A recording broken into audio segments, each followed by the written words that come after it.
रहीम ने कहा था कि गजधारत सुरशीस पर कहु रहीम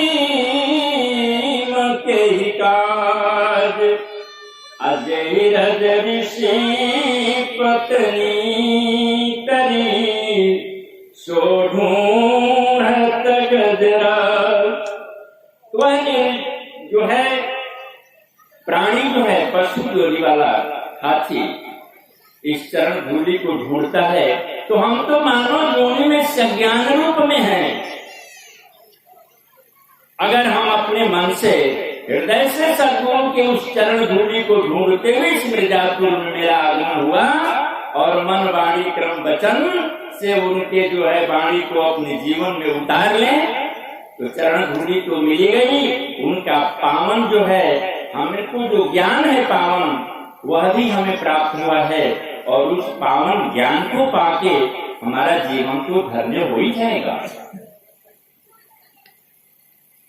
सद्गुरु की एक एक बातें हमारे जीवन में अक्षरशः उतारने जैसी हैं। सब धर्म ग्रंथों को पढ़ा गया, देखा गया, वेद वेदांत गीता को पढ़ा गया। संतों ने पूछा महाराज सबने तो बहुत विधियां बताई, बहुत नियम बताए, बहुत व्रत बताया, बहुत पूजा का अवलोकन हुआ, वर्णन हुआ, आपका तो बिल्कुल सीधा साधा मार्ग एक ही शब्दों ने कहा कि सहज योग अमृत रक्षा। ऐसा क्या है कि आपने बिल्कुल सहज योग से ही अपना प्रतिपादन कर दिया।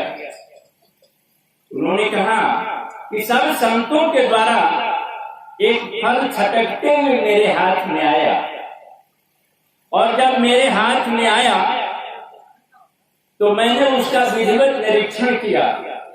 निरीक्षण करने के बाद जब हमने अपने शिष्यों को फल प्रदान किया, तो शिष्यों ने उसको जब छीलना चाहा तो न उसने छीका था, न गुठली थी, केवल रस ही भरा था।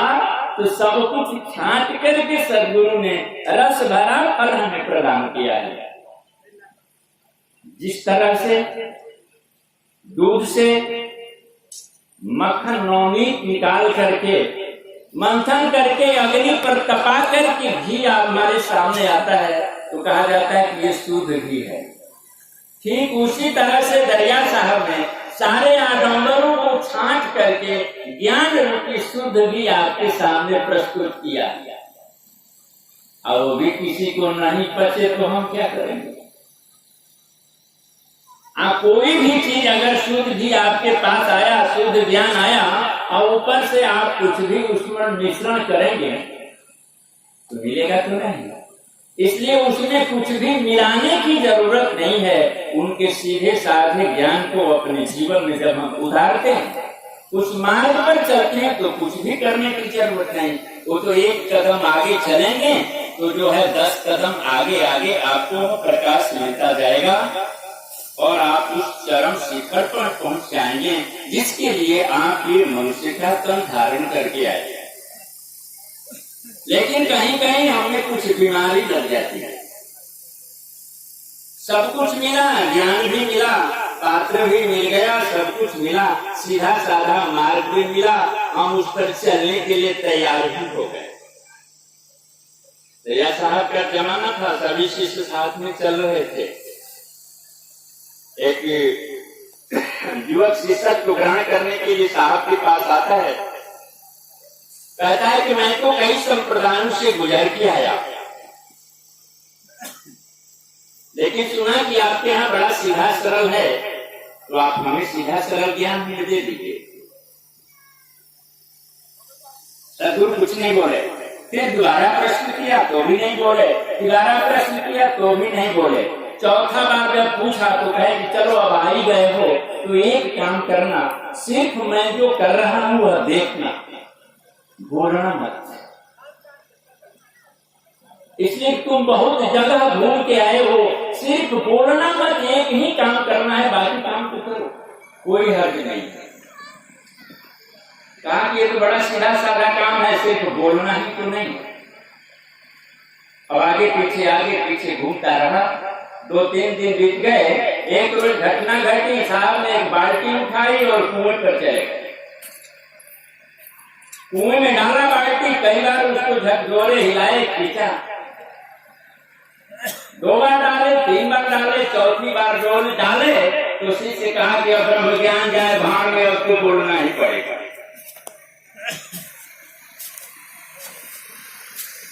और बोल दिया। कहा कि महाराज आप जो बाल्टी डाल रहे हैं इसमें, बार बार डाल रहे हैं, लेकिन इसमें तो पेदे ही नहीं है, तो पानी कैसे आएगा? सदगुरु ने कहा कि बात समझ में नहीं आई। बहुत जगह तुम इस पात्र को लेके घूमता रहा और उसी पात्र को लेके मेरे पास भी आ गया। मैंने एक काम कहा था कि बोलना मत, तूने बोल ही दिया। अब भी तो पेंदी लगा ले कि कुछ आ जाए। पात्र तो तुझे मिला है, सुंदर भी है, स्वर्णिम भी है, लेकिन नीचे पेदी नहीं है, तो टिकेगा कैसे? इसलिए पहले पेदी लगा। और पेदी लगाने के लिए क्या है? तो कहे कि रहनी गहनी में रहना पड़ेगा, एक नियम के दायरे में आना पड़ेगा, एक कानून के दायरे में आना पड़ेगा। तो जब हम नियम के दायरे में आते हैं तब हमारे अंदर जो है कुछ टिकने के लिए उस पात्र में पेदी लगती है। और जब पेदी लग जाती है तब तो पेदी लग गया, पात्र खाली हो गया। जब किसी सद्गुरु के पास जाएंगे तो उसमें भरा जाएगा, लेकिन उसके बजाय हम कूड़ा करकट भर लेते हैं जल्दी से, और कूड़ा करकट भर लेते हैं। कूड़ा करकट भरे हुए पात्र को लेके जाते हैं गुरु के पास कि महाराज मैं पात्र लेके आया। गुरु जी एक शब्द बोलते हैं तो 4 शब्द वो बोल देता है, वहां भी चुप नहीं रहता है, अपने ज्ञान का प्रकाशन करने लगता है। एक शिष्य जब गुरु के सानिध्य में जाए और गुरु से ज्यादा वह बोलने लगे तो गुरु कहता है कि तू ही बोल ले। इसलिए कहीं भी किसी भी सत्संग में जाइए तो अपने पात्र को पहले खाली करके जाइए। हम तो जब आते हैं सत्संग में बैठते हैं तो घर की सारी चीजें लेके आते हैं, घर की सारी समस्या का समाधान सत्संग में हो जाएगा, बाकी कहीं उसका समाधान होता नहीं है। कोई आ भी गया, समाधान घर का नहीं हो रहा तो कहा कि चलो 4 घंटा सो ही लेते हैं, और कुछ नहीं हो तो सो जाने में क्या है। तो हम सत्संग में आते हैं, अपने घर की चर्चा करते हैं, अपने खेती की चर्चा करते हैं। जो चर्चा करेंगे वही तो मेरे अंदर भरा होगा। तो सबसे पहले सत्संग में बैठिए तो अपने पात्र को खाली कर लीजिए, और जब पात्र को खाली करेंगे तब उसमें कुछ अटेगा, नहीं तो जैसे आए वैसे चले जाइए। जब पात्र भरा होगा, कुछ भी डाला जाएगा तो बाहर हो जाएगा, और जब बाहर हो जाएगा तो मन का तो स्वभाव ही है। मानुष मन जब फिरे फिरंगा, नयन दृष्टि दिल और रंगा। मानुष मन जब फिरे फिरंगा, मनुष्य का मन फिरंगी कहते हैं किसको? जो बावला हो, घूमता रहेगा, एक क्षण के लिए कहीं टिके ही नहीं। नयन दृष्टि दिल और अंगा, आंख की जो दृष्टि है किसी और अंग पर है, कहीं और है, कहीं दृष्टि कहीं और पड़ी है, वो जगह पर तो है नहीं। और मन जो है फिरंगी की तरफ घूम रहा है, कभी दिल्ली कभी लंदन, कभी दिल्ली गया कभी लंदन गया। कहते हैं कि जब सत्संग में बैठे हो तो इसको फिरंगी मत होने दो। बहुत रंग लिए आता है, आज जब ये बहुत रंग लेके आता है तो बहुत रंगों को आपके सामने प्रस्तुत करते रहता है। इसका स्वभाव है। जब हम बैठते हैं ध्यान में, सत्संग में बैठते हैं कहीं भी बैठते हैं तो अपने आप को सोचना है कि हम बैठे कहाँ हैं, हमारा शरीर बैठा है या हम बैठे हैं। अगर शरीर बैठा है तो उस बैठने का कोई मतलब नहीं है, लेकिन शरीर के साथ अगर मन बैठ गया, शरीर और मन जब दोनों इकट्ठे हो जाते हैं और शरीर मन की तन्मयता के साथ जब ज्ञान आपके अंदर डाला जाता है तो मन रिसीवर है, उसको रिसीव करके शरीर तक पहुंचाता है। और शरीर एक माध्यम है जो आपको साधना के मार्ग में प्रस्तुत करते हुए सूरत जो है परमात्मा तक पहुंचा देता है, एक डोरी लगा देता है। जिस तरह से पतंग की डोरी देखते हैं, पतंग उड़ाने वाले उसको जो है छोड़ते जाते हैं, छोड़ते जाते हैं, छोड़ते जाते हैं। एक स्थिति आती है जब बहुत ऊंचाई पर जाके और वह पतंग स्थिर होकर तरंग लेने लगता है और थोड़ा सा इशारा का काम है, जिधर घुमाएंगे उधर वो घूमते जाता है। अब वहां पहुंचने के बाद अगर आपने कोई चूक की, गलती की, तो पतंग आपका उस जगह से कट जाता है और फिर आपके हाथ में नहीं आता है। तो पतंग आपने उड़ा दिया, उसकी चंगी आपके हाथ में है, डोरी वहां लगी हुई है, आप पहुंच गए, स्थिर हो गए, डोल रहे हैं, आनंद में जीवन गुजर रहा है। अब कहीं अगर चूक हो गई तो बस पतंग कटा, चंगी हाथ में, डोरी नीचे चले आएगी, तो फिर आप जैसे थे वैसे हो गए। ज्ञान मार्ग बंदर के बच्चे की स्थिति के जैसा है। बंदर जो है अपने बच्चे को पकड़ती नहीं, बंदरिया, बंदर का बच्चा नीचे से पकड़े रहता है, उसको वो हाथ नहीं लगाती है, इस डाल से उस डाल पर वो छलांग मारते रहता है। कहीं जो नीचे से बंदर का बच्चा छूट गया तो नीचे डाल का छूटा बंदर और समय का छूका आदमी का कहीं जगह नहीं मिलता है। वह नीचे छूट गया तो छूट गया, फिर बंदरिया लौट के उससे उठाने नहीं आती है। ठीक उसी तरह से हम साधु जन जितने भी ज्ञान मार्गी संत हैं, परमात्मा को अपने ज्ञान के बल से, कठिन तपस्या के बल से उनके चरण कमल को पकड़े रहते हैं।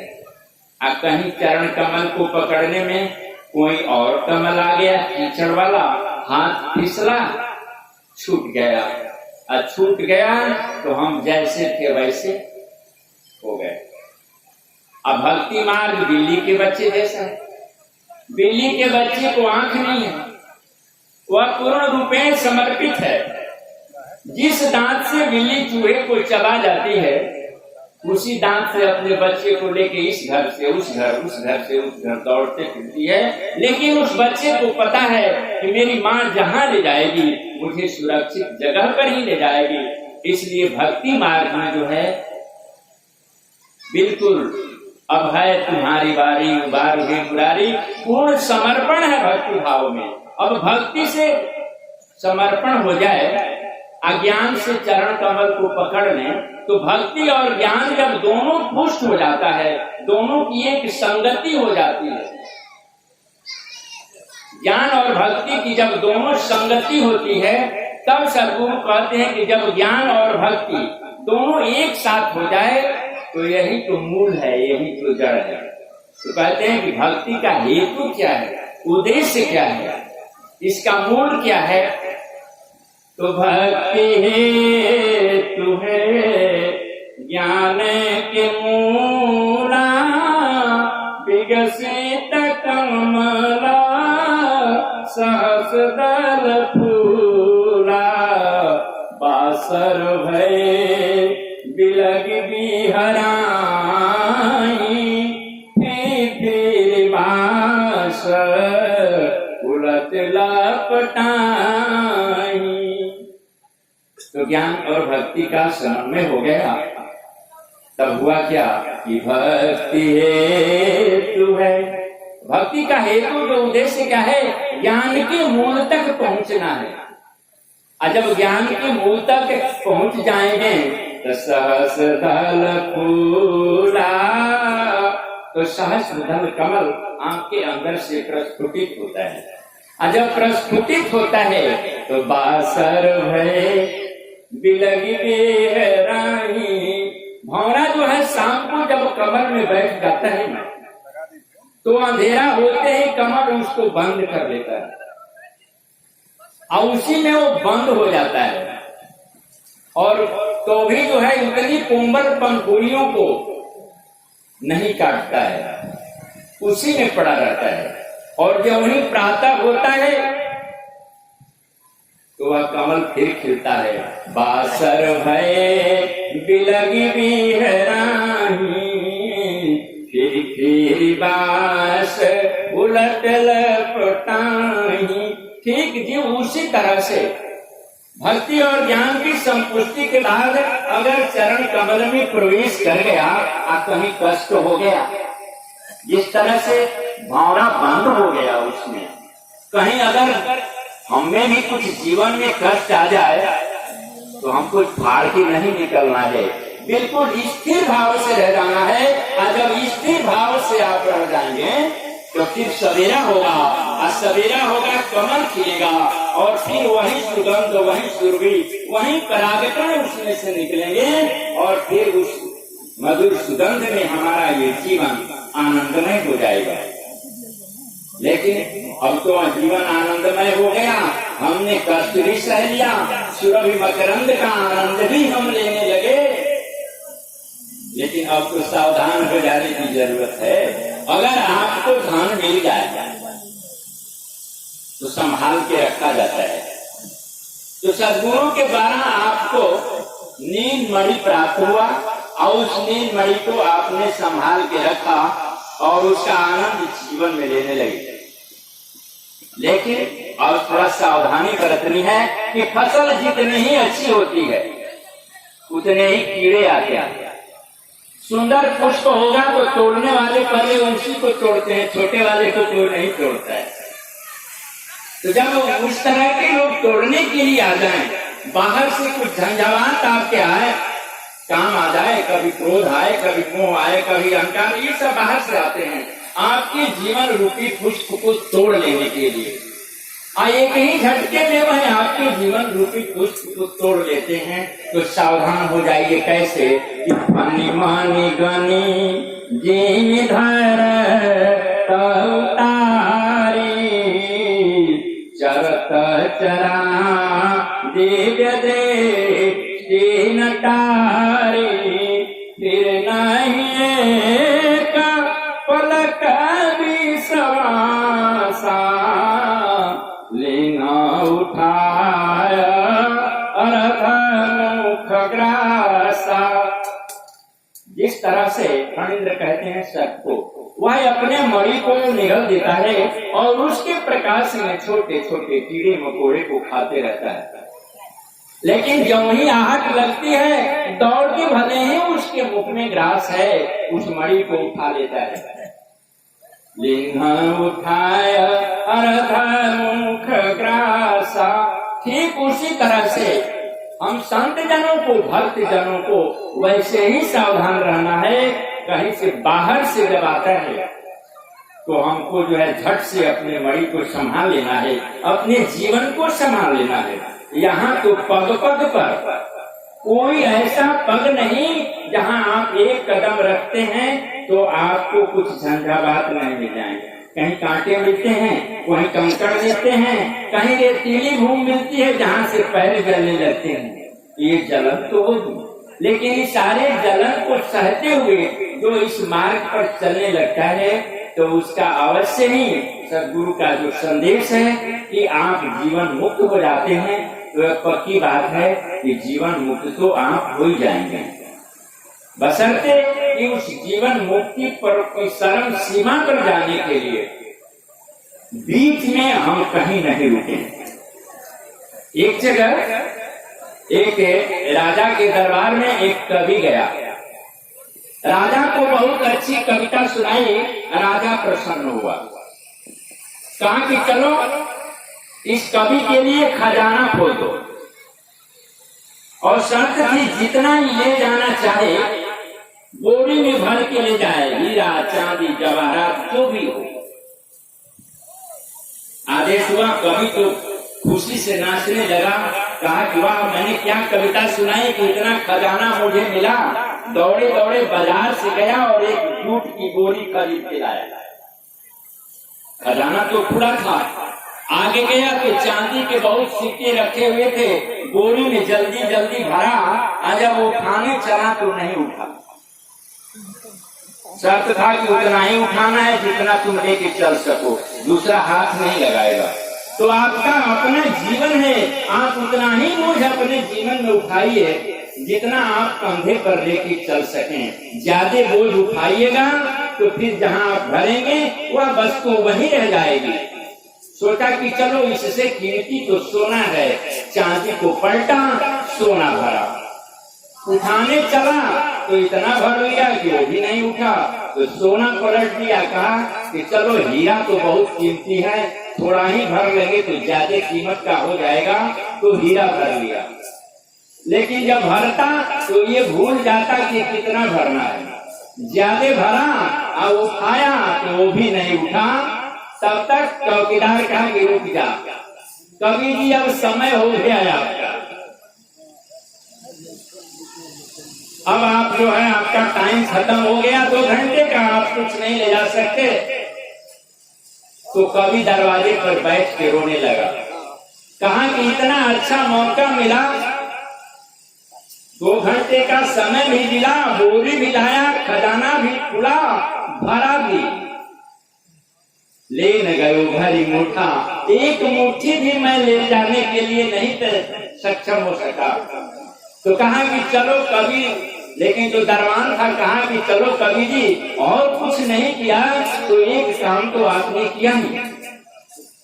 और तो इसको कुछ संतोष हुआ कि भाई हमने कुछ काम किया, तो इस काम का कुछ पता तो लगे कि हमने क्या किया। कहा कि नहीं, आपने एक काम किया। क्या? ये जूट की बोरी जो खरीद के लाए थे ना, भरा निकाला और फाड़ दिया। बोरी भी सही साबुत नहीं बचा। ठीक उसी तरह से ये हमारा जो मानव शरीर जीवन है ना, ये एक बोरी है, और इसे लेके हम आते हैं, कभी कुछ भरते, कभी कुछ भरते, कभी कुछ भरते, भरते निकालते इस तन रूपी बोरी को फाड़ देते हैं। और जब तन रूपी बोरी फट जाती है तब लोग कहते हैं कि अभी से ले चलो। अब आप एक मुट्ठी राख में तब्दील हो जाते हैं, बाकी आप जैसे आए वैसे गए। इसलिए आपसे निवेदन है कि जैसे आए वैसे जाया नहीं जाए, कुछ तो लेके जाया जाए। लोग कहते हैं कि यहाँ कोई आने वाला न कुछ लेके आता है और न कुछ लेके जाता है। हम तो कहते हैं कि मनुष्य लेके आता भी है और लेके जाता भी है। अगर दरिया साहब इस धरा पर लेके आए, आपको बांटे, तो बहुत कुछ लेके गए। या 400 साल हो गया सिर्फ उनके शब्दों को पढ़ के, सिर्फ हम उनका शब्द सुनाते हैं तो संसार में जीवन सुखमय हो जाता है। हमें रोटी मिलती है, हमें वस्त्र मिलता है, हमें सम्मान मिलता है। और उस शब्द को अगर हमने अपने सूरत में धारण कर लिया और क्या हो जाएगा। अभी तो हम सिर्फ पढ़े हैं, उसको पढ़ के सुना रहे हैं, हमारा नहीं है, ये तो उधार का ज्ञान है। हमने तो दरिया साहब से उधार लिया है कर्जा में। कर्जा के धन से आप कब तक राजा बनेंगे भाई? तो कर्जा का धन आपने लिया तो कुछ अपनी कमाई भी तो कर लो, ताकि जिसने जो धन दिया उसको हम सुख पूर्वक लौटा सके। परमात्मा ने जीवन दिया, ज्ञान दिया, मनुष्य का शरीर दिया, और सद्गुरु जैसा देने वाला संदेशवाहक भी दिला। और उनके शब्दों को हमने गढ़ा और उन्हें पूरे जीवन का जो निचोड़ था एक छोटे से 2 अक्षर में, वह आपको मणि सौंप दिया।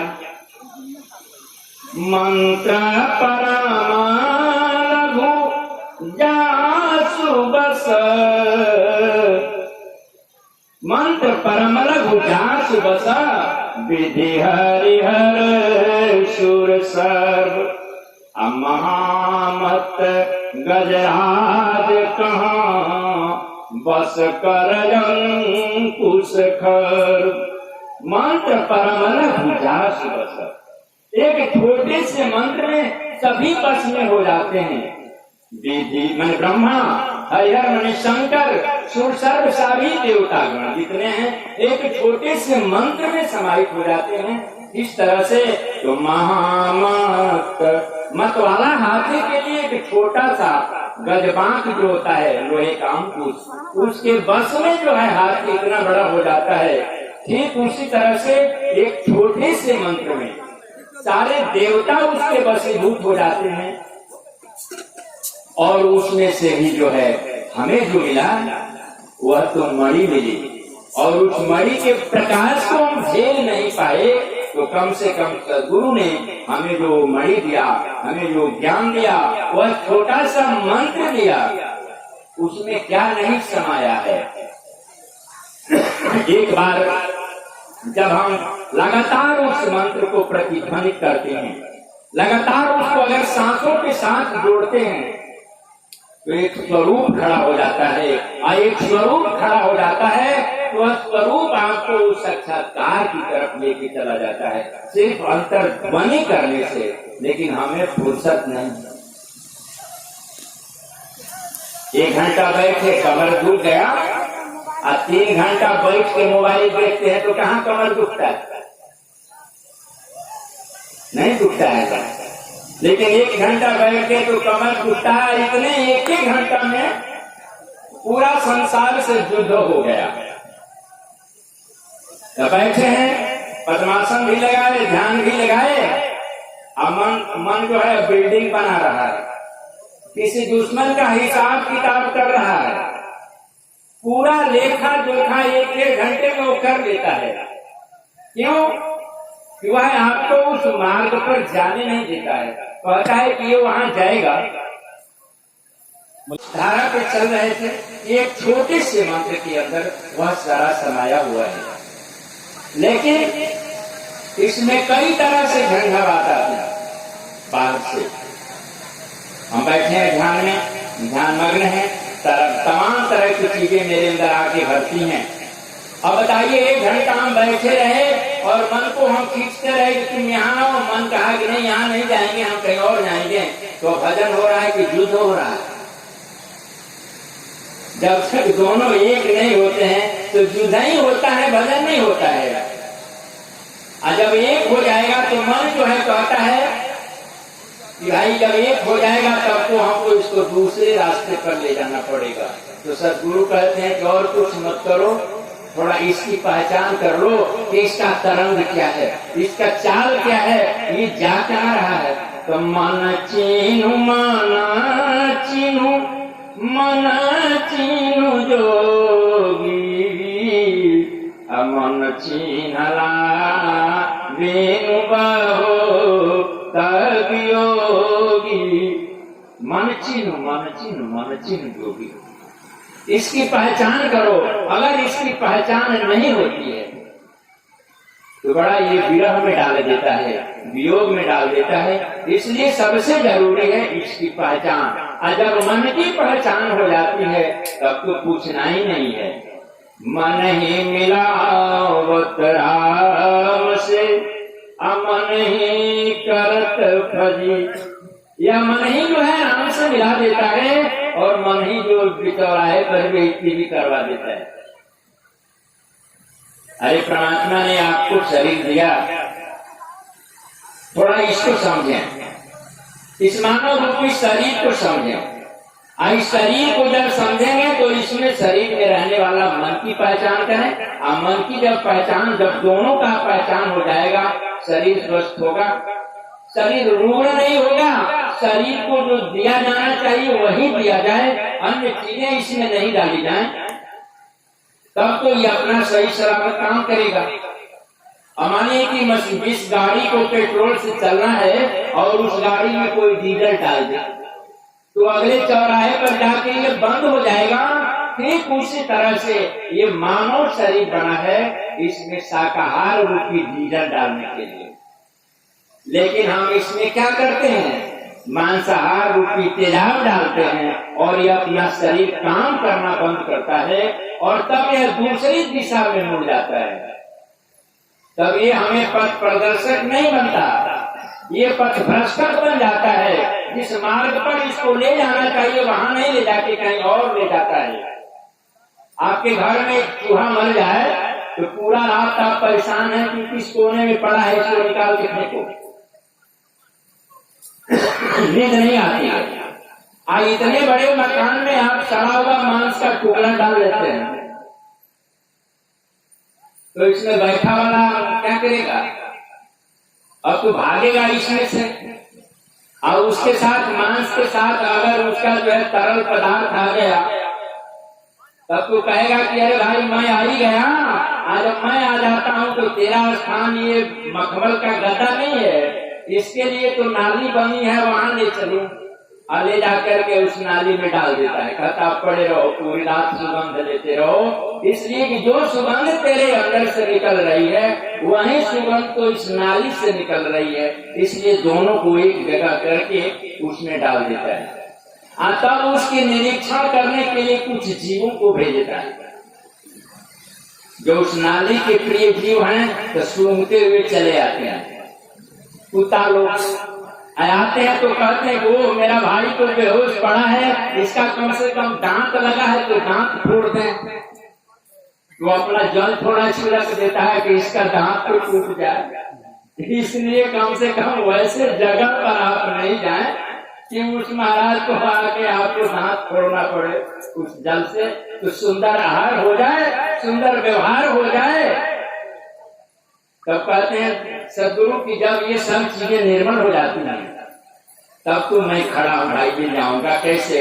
निर्मल मन जन सो मोहि पावा, अमोहि कपट छल छीलन भावा, सुन सठ वेद होई मन जाके, श्री रघुवीरा हृदय नहीं ताके।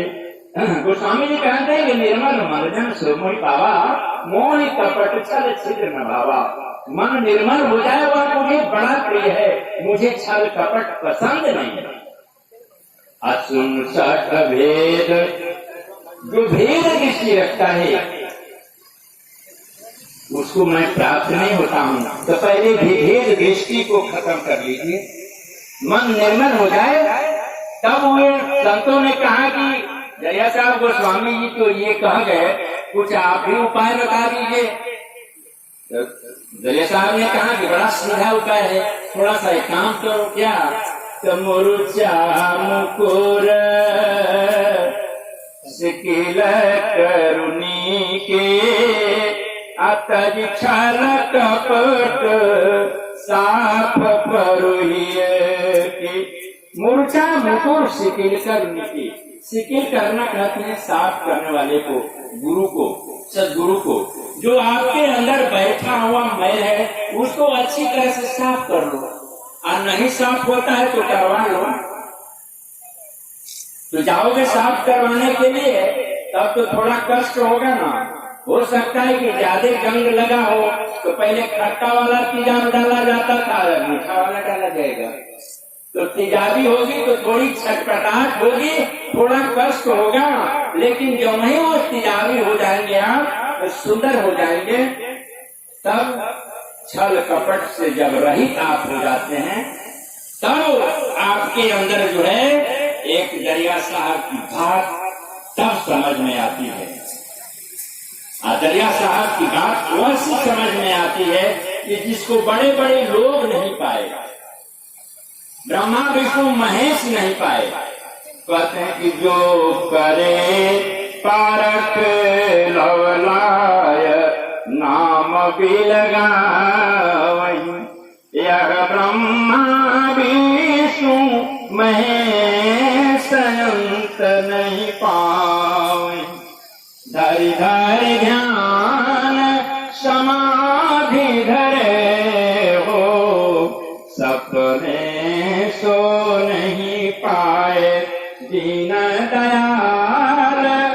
कृपाल दयानिधि,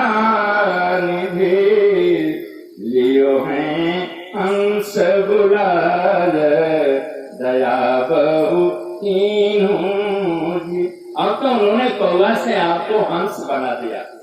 जो करे पारख लवलाए, जो ध्यान पूर्वक पारखी बन गया, पहचान कर लिया, नाम को विलग करने की क्षमता आ गई, तो ब्रह्मा विष्णु महेश अंत नहीं पावनी।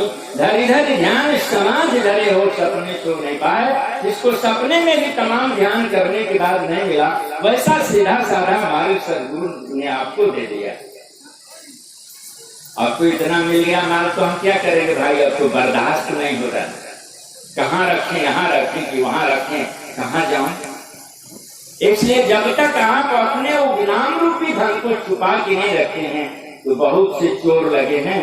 चोरा गठरी में लागल चोर, बटोहिया समारी चली हो, संहार चली हो।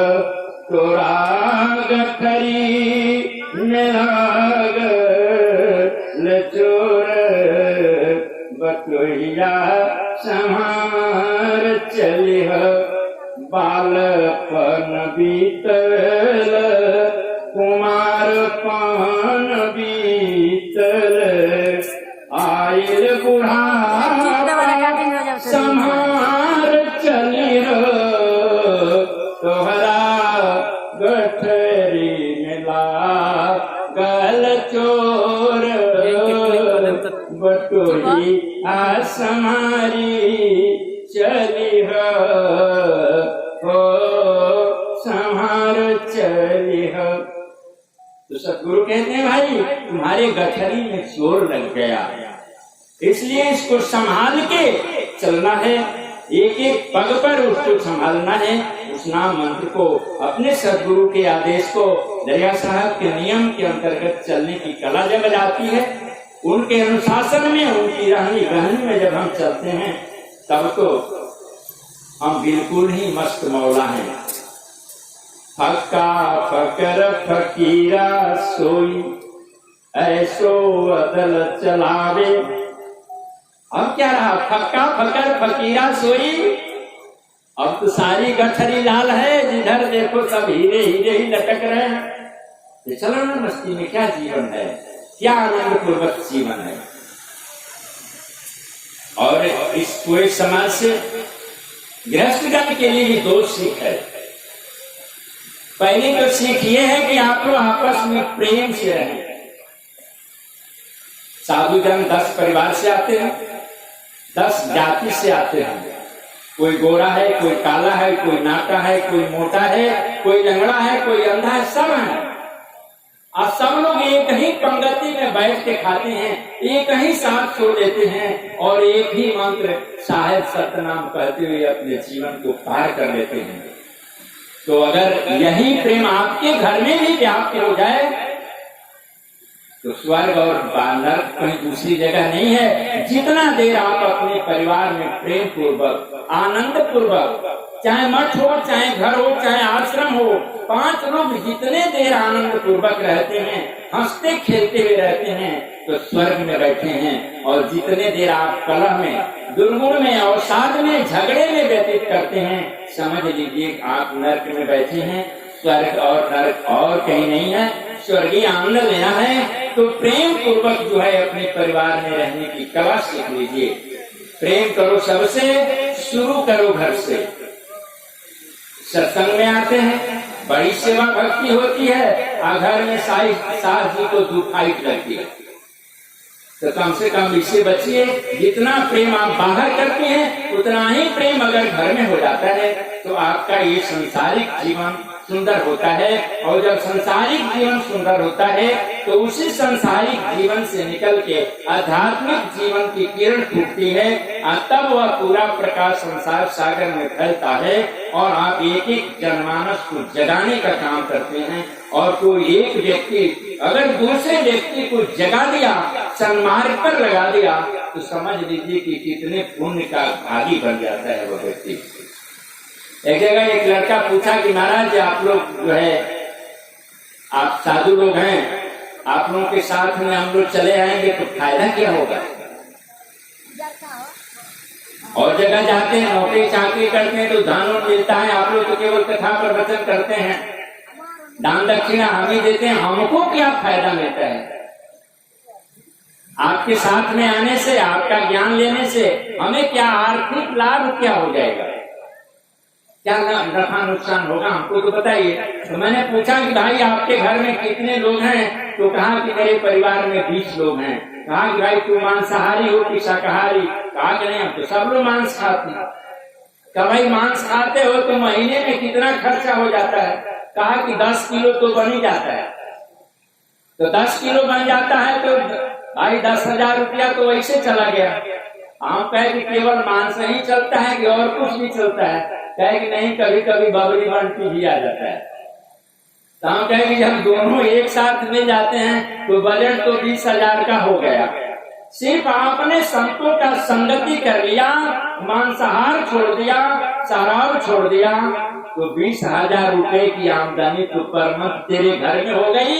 बच्चों के लिए जो कर्ज ले रहा था वो कर्ज से मुक्ति मिल जाती है और तुम्हारे बच्चे पढ़ जाते हैं। तो सिर्फ संतों की संगति में आने से कुछ नहीं किया, कुछ भजन नहीं किया, सिर्फ मांस छोड़ा, शराब छोड़ा तो 20,000 रुपए की बचत हो गई।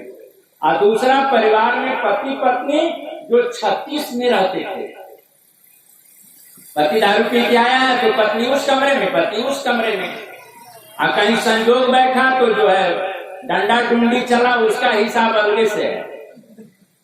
कभी कभी ऐसा हिसाब हो जाता है कि वह मामला थाने तक पहुंच जाता है।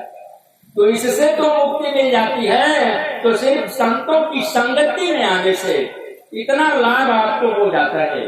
और हमारा संत जो है, हमारा साधु क्या है, दरिया साहब कहते हैं, यही विधि संत है निर्मल मोती। यही कारण है कि मेरा संत एक निर्मल मोती की तरह है। कैसे भाई? शरीर तो मेरे ही जैसा उसका भी है, सिर्फ कपड़ा बदल लिया तो निर्मल मोती कैसा हो गया? क्या गुण है उसमें कि वह एक निर्मल मोती की तरह है? तो काया प्रसिद्ध हंस दशा है, उसके शरीर की प्रसिद्धि है कि उसकी दशा हंस के जैसी है। वह निर्क्षीण विवेकी है, गुण अवगुण का विवेचन करता है। तो पहला सूत्र देते हैं कि काया प्रसिद्ध यह हंस दशा, और क्या है? तो जगमग झलके ज्योति, जिधर जाता है जगमगाहट होती है, उसके शरीर से एक अलग आभा, एक अलग किरण निकलती है। इसलिए संत एक निर्मल मोती की तरह है। और क्या करता है? ये काम और करता है। बहुत लंबा लिस्ट है लेकिन छोटा सा काम करते हैं। संत एक और काम करता है, क्या? तो सांच बटोरे झूठे पछोरे, झूठ का काम करता है। सत्य को इकट्ठा कर लेता है और झूठ को छोड़ देता है, बहा देता है। तो यह जब आपके जीवन में आ जाए, सत्य अपने अंदर अवतरण होने लगे और झूठ बाहर होने लगे। हम मनुष्य तनधारी व्यक्ति हैं, इसमें गुण अवगुण सबके अंदर रहता है। गुण गुण सबके उर रहे, सबके बाहर से नहीं दिखाई पड़ता लेकिन हृदय में रहता है। तो इसको स्वीकार करके चलना है। अगर कहीं गलती हो जाती है तो अपने आप प्रायश्चित कर लेना है कि हमसे गलती हो गई, परमात्मा मुझे माफ कर देना। इसलिए शरीर ही गलत है। तो जिससे गलती हो जाती है तो उसका एक ही निवारण है, पश्चाताप कर लेना। और जब पश्चाताप हो जाता है तो उसका निवारण हो जाता है। इसलिए हम अपने को पश्चाताप करके इस निवारण, इस गलती से मुक्ति पा सकते हैं। तो कोई गलती हो जाए तो गुण से भरा और गुण नहीं, ऐसा नहीं देखा कहीं। हीरा यदि बहुमूल्य है तो है हलाहल से भरा। गुण से भरायो गुण नहीं, ऐसा नहीं देखा कहीं। हीरा यदि बहुमूल्य है तो है हलाल से भरा। हीरा बड़ा कीमती है, लेकिन हीरे की अंगूठी पहनने वाले अंगूठी को निकाल के भोजन करते हैं, क्योंकि हीरा जब जीभ से टच हो जाए तो 2 मिनट लगता है, शरीर आपका छूट जाएगा। इतना बड़ा जहर है, लेकिन इतना बड़ा कीमती भी है। इसलिए मनुष्य गुण से भरा है और गुण नहीं, गुण अवगुण सबके अंदर होता है, लेकिन हीरे के जैसा कीमती भी है, जहरीला भी है। तो इसका एक ही उपाय है कि प्रायश्चित किया जाए और इससे मुक्ति पाई जाए। चलिए, अब हमारे साहब जी पधार चुके हैं। मैं बहुत देर से इंतजार कर रहा था, क्योंकि लंबी लाइन है और भी निवेदन है, हमारे संतजन है, हमारे